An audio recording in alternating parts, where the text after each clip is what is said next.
देखिए, इस बात का दर्द जहां नारनौंद की जनता को है, हमारे गुवाहाटी हलकों में भी इस बात का मलाल है कि नारनौंद के विकास का लाभ उनको भी मिलता था।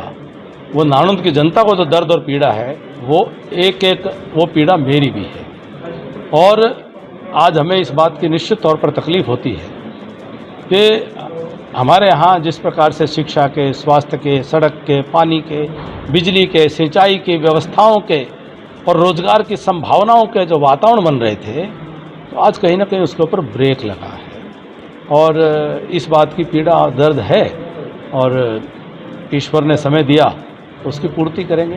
हरियाणा के पूर्व वित्त मंत्री कैप्टन अभिमन्यु ने पूर्व मुख्यमंत्री भूपेंद्र सिंह हुड्डा पर जमकर निशाना साधा और कहा कि हुड्डा अपनी ही पार्टी को खत्म कर चुके हैं, अपनी पार्टी के लोकतंत्र को भी तहस नहस कर चुके हैं। कैप्टन ने कहा कि पिछले कांग्रेस के प्रदेश अध्यक्ष को हरियाणा की कार्यकारिणी का भी गठन होने दिया था। कैप्टन ने कहा कि राव इंद्र चौधरी, वीरेंद्र सिंह, अवतार सिंह भड़ाना, अशोक तंवर को अलग कर दिया।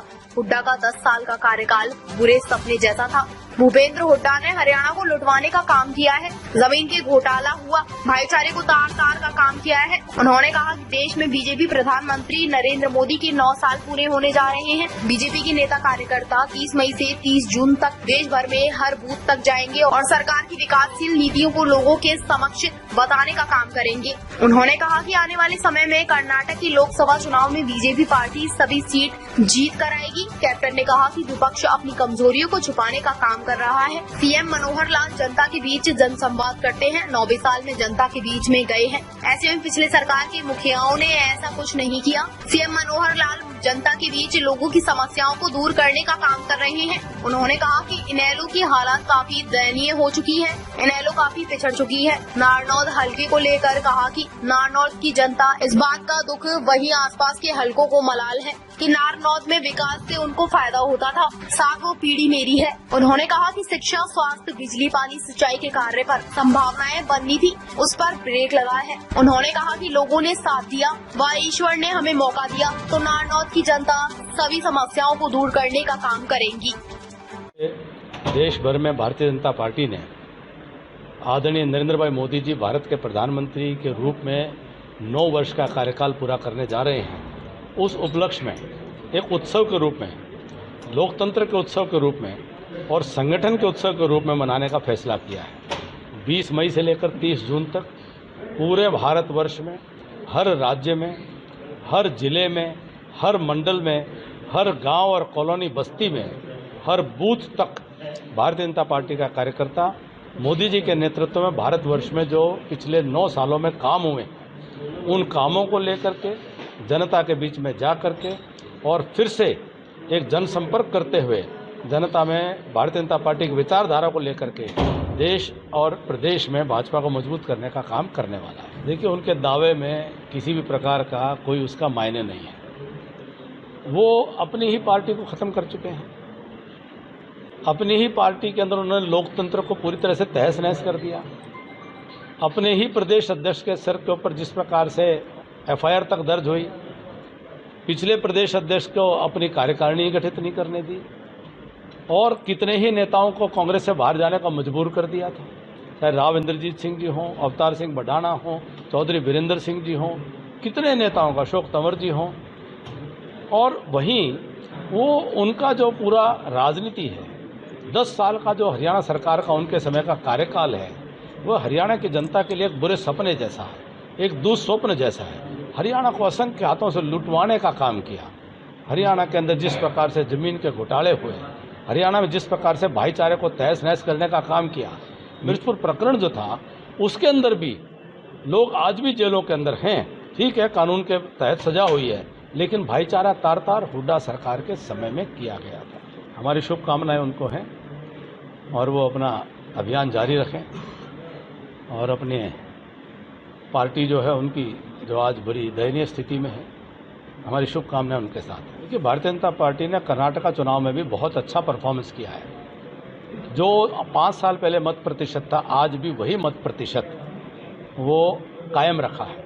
अपने आप में 9 साल केंद्र सरकार के, 5 साल राज्य सरकार के, और उसमें मत प्रतिशत कायम रहा, तो यानी कि कर्नाटका की जनता का विश्वास भाजपा में है। और जैसे 2018 के बाद 2019 में लोकसभा में फिर एक तरफा कर्नाटका में भाजपा की प्रचंड जीत हुई थी। फिर 2024 में कर्नाटका में भी भाजपा प्रचंड जीत दर्ज करेगी और पूरी सीटें जीत करके लोकसभा में केंद्र में सरकार बनाएगी। देखिए, इस बात का दर्द जहां नारनौंद की जनता को है, हमारे गुवाहाटी हलकों में भी इस बात का मलाल है कि नारनौंद के विकास का लाभ उनको भी मिलता था। वो नारनौंद की जनता को जो दर्द और पीड़ा है, वो एक एक वो पीड़ा मेरी भी है।